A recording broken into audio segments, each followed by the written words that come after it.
আপনি কি জানেন গত প্রায় 40 বছর ধরে ইসরায়েল শুধু মুখে বলে আসতেছে ওরা ইরানের পরমাণু শক্তির উপরে আক্রমণ করবে, কিন্তু এতদিন পর্যন্ত সফল হয় নাই। তবে গত 13ই জুন ইসরায়েল ইরানের উপরে অপারেশন রাইজিং লায়ন পরিচালনা করে। টার্গেট ছিল ইরানের ইস্পাহান প্রদেশের নাতাজ, যেটা কিনা ইরানের সবচাইতে গুরুত্বপূর্ণ পরমাণু সমৃদ্ধকরণ সাইট, আর রাজধানী তেহরানের বিভিন্ন পরমাণু এবং সামরিক স্থাপনা।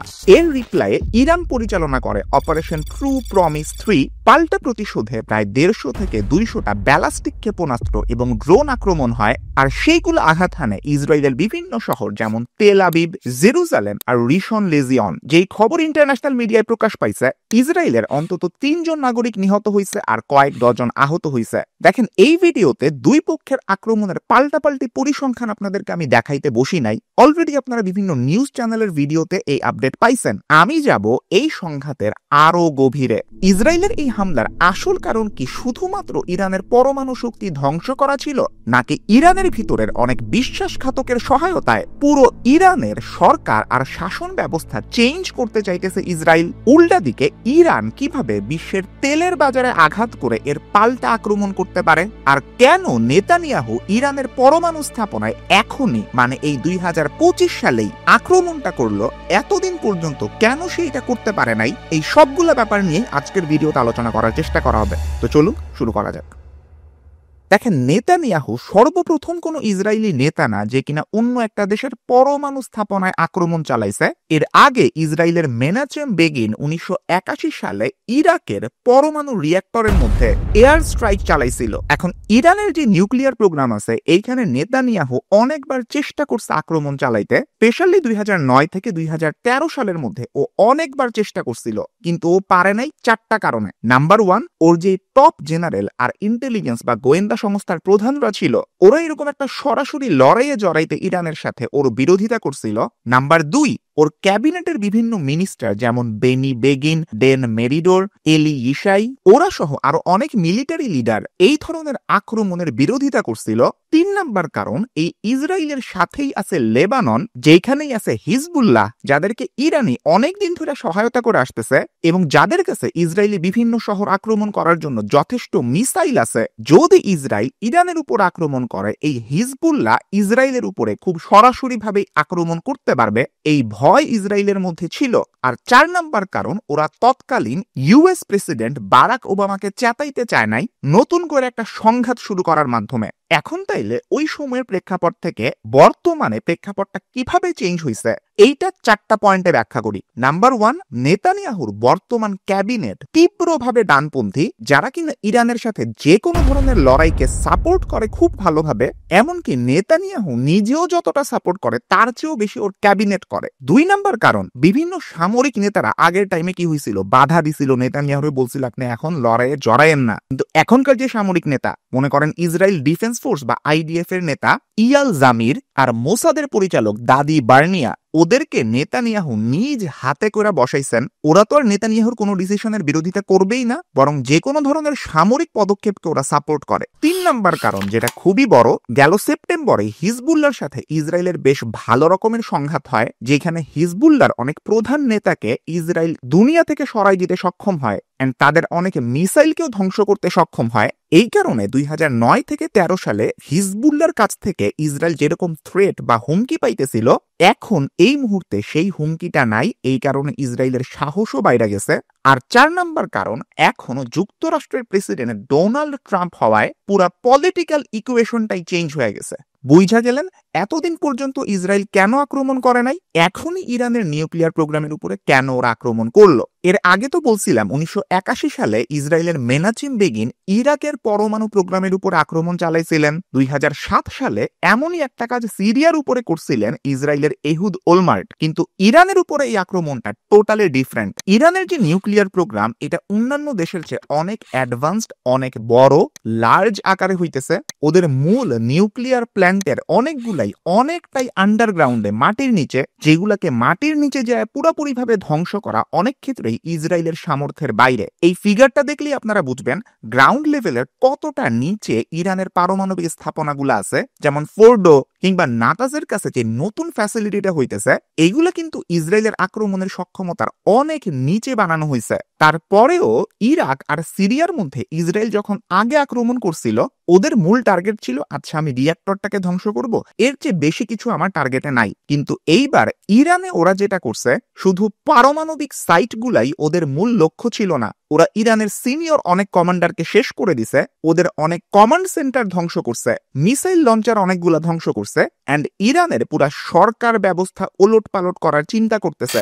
এরপরেও প্রথম 12 ঘন্টার এয়ার স্ট্রাইকে ইসরায়েল পুরা নিউক্লিয়ার প্রোগ্রামের মাত্র 20% মতো ধ্বংস করতে পারছে ইরানের ক্ষেত্রে। অনেক এক্সপার্টই বলতেছেন ইসরায়েলের পক্ষে ইরানের এই পারমাণবিক সক্ষমতা পরিপূর্ণভাবে ধ্বংস করে দেওয়া একেবারেই সম্ভব না, অ্যান্ড এই কারণেই হয়তো ইসরায়েল শুধুমাত্র নিউক্লিয়ার সাইটগুলোকেই টার্গেট করতেছে না, বরং পুরা ইরানকে ধ্বংস করার জন্য মেইন গেমটা খেলতেছে।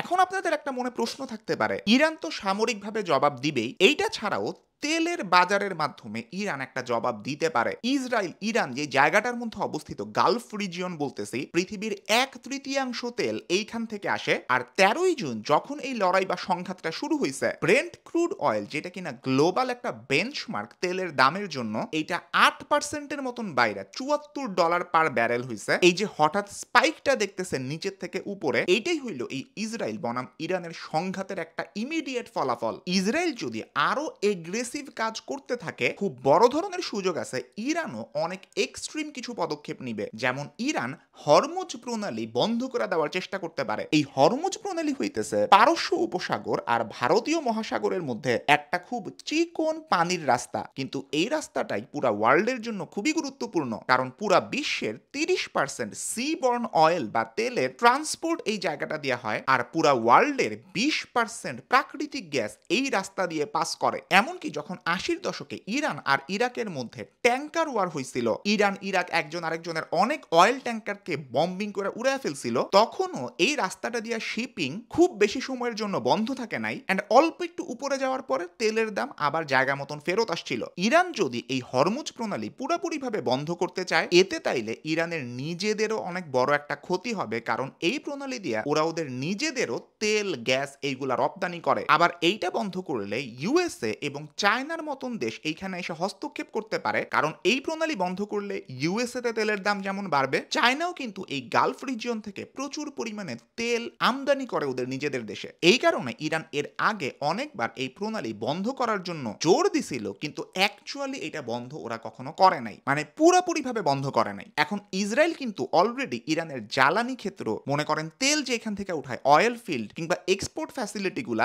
এইগুলো আক্রমণ করা শুরু করছে, এন্ড এইটার ফলাফল মারাত্মক হইতে পারে। ইরান কিন্তু প্রতিদিন পুরা ওয়ার্ল্ডে 1.7 মিলিয়ন ব্যারেল তেল রপ্তানি করে। এই তেল পুরা বিশ্ব বাজারে পৌঁছানো বন্ধ হয়ে যাইতে পারে। হ্যাঁ, আপনি হয়তো বলতে পারেন ইরানের আশেপাশে অন্যান্য দেশ তো আছে, মনে করেন সৌদি আরব কিংবা সংযুক্ত আরব আমিরাত, ওদের এক্সট্রা তেল দেওয়ার সক্ষমতা আছে প্রতিদিন 3 থেকে 4 মিলিয়ন ব্যারেল। সৌদি আরব, সংযুক্ত আরব আমিরাত যদি এই তেলটা বিশ্ববাজারে দেয়, ইরানের কাছ থেকে তেল নেওয়া বন্ধ হইলেও এইটা হয়তো তেমন একটা সমস্যা তৈরি করবে না, কিন্তু সৌদি আরব আর সংযুক্ত আরব আমিরাত এইটা করতে 100 বার চিন্তা করবে, কারণ এইটা দিয়ে বুঝাবে ওরা আসলে ইসরায়েলকে হেল্প করতেছে, এন্ড এই ঘটনা ইরানকে আরো রাগায় দিবে, যেটা ওরা চায় না। আরেকটা ব্যাপার, ইরানের তেল বন্ধ হওয়ার কারণে পুরো বিশ্ব বাজারে তেলের দাম যদি বাড়ে, একদিক থেকে এই দুইটা দেশের খুব বড় রকমের লাভ হবে। যেই দামটা বাড়ানোর চিন্তা ওরা গত 2 বছর ধরে করতেছিল কিন্তু সফল হয় নাই, এই সুযোগে হয়তো ওরা নিজেরাই এই তেলের দামটা বাড়তে দিতে চাবে। আর এইটা হইলে তেলের দাম হয়তো প্রতি ব্যারেলে $90 কাছাকাছি পর্যন্ত পৌঁছায় যেতে পারে,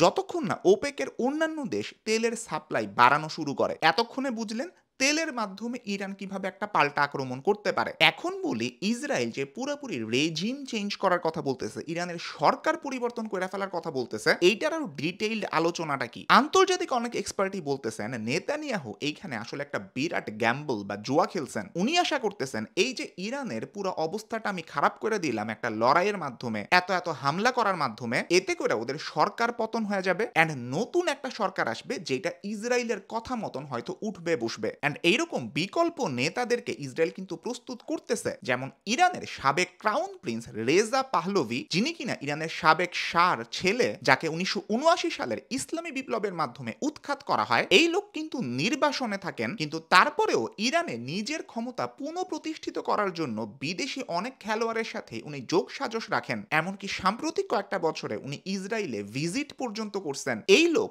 ইসরায়েলের জন্য একটা বিকল্প হইতে পারে। আরেকটা বিকল্প হইতে পারে একটা নির্বাসিত বিরোধী গোষ্ঠী, যাদের নাম মুজাহিদিন ইখালক বা MEK।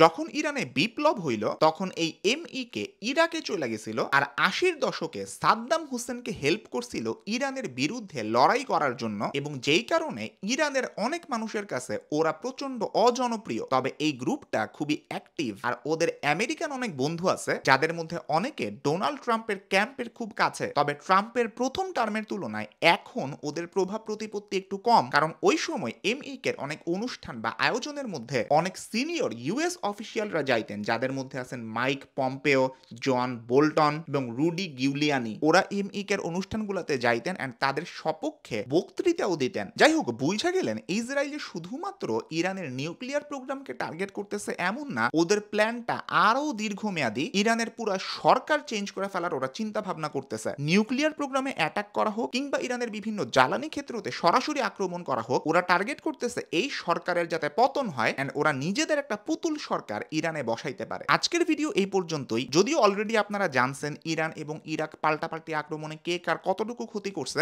এটা যেহেতু অলরেডি অনেক নিউজ মিডিয়া কিংবা ইউটিউব চ্যানেল কভার করছে, আমি আর এটা এই ভিডিওতে বলি নাই। অলরেডি হয়তো অনেকে এই ধরনের 100টা ভিডিও দেখে ফেলছেন। চেষ্টা করছি এই ভিডিওতে এমন কিছু ইনফরমেশন আপনাদেরকে দেওয়ার, যেটা হয়তো এখনো ট্র্যাডিশনাল মিডিয়ার মধ্যে খুব একটা বেশি আলোচনা হইতেছে না। কেউ এখনো ততটা বলতেছে না ইসরায়েল আসলে কতটা দীর্ঘমেয়াদী লং টার্মের গেম খেলা ইরানকে ধ্বংস করতে চাইতেছে। এইটা আপনাদেরকে বোঝানোই আজকের ভিডিওর উদ্দেশ্য ছিল। আপনার যদি এই ধরনের কন্টেন্টগুলো ভালো লাগে, আপনি চ্যানেলটা সাবস্ক্রাইব করে রাখতে পারেন এবং পাশে থাকা বেল আইকনটা প্রেস করতে কখনোই ভুলবেন না। সবাই ভালো থাকবেন, সুস্থ থাকবেন। দেখা হবে ইনশাআল্লাহ পরবর্তী ভিডিওতে। আল্লাহ হাফেজ।